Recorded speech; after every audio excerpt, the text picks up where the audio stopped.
A Christian education is not just important, it's critical.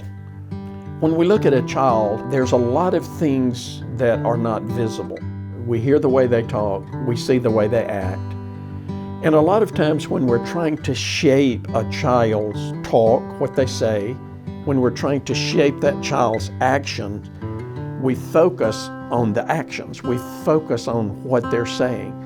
But what we really need to focus on is, where do those come from? So over the years, I have formulated this illustration. A child is like an iceberg. The Titanic did not sink because of the part of the iceberg they could see.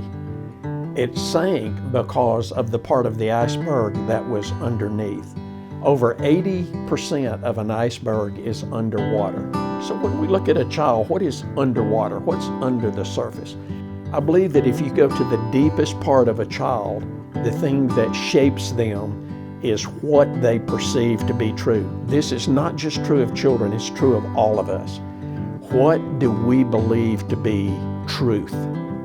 So if we start with the concept of truth, that we want our children to hear and to learn and to evaluate things and determine what is true, that shapes their beliefs. And so what we come to believe determines what we value. What do we think is important?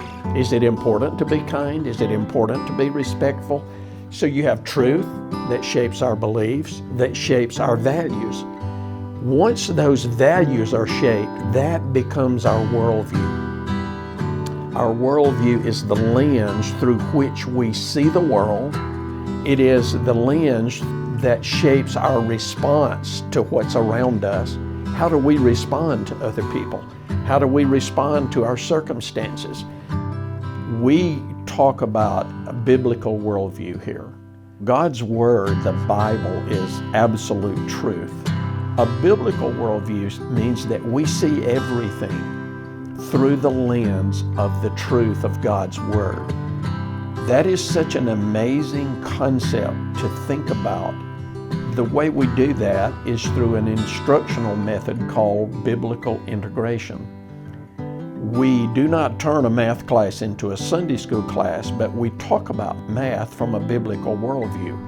Math is the language that describes the order of the universe. And so if we look at math as the language that describes the order of the universe, where does that order come from? It comes from God.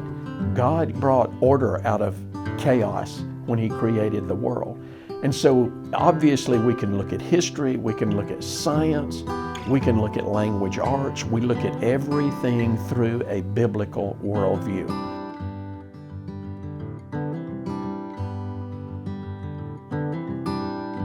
We do not shape children by just structuring their actions. We do not shape children by just telling them what to say. We have to teach them what is true, what they should believe, what is valuable, what is important in life. And when we teach those things, the actions and the words that come out of them are going to change. So a Christian education is our effort to instill a biblical worldview in our students so that for the rest of their life, they interpret their experience. They see the world, they see the actions of people around them through the lens of the truth of God's Word. The characteristics of being kind and respectful, those things come from the bottom of the iceberg.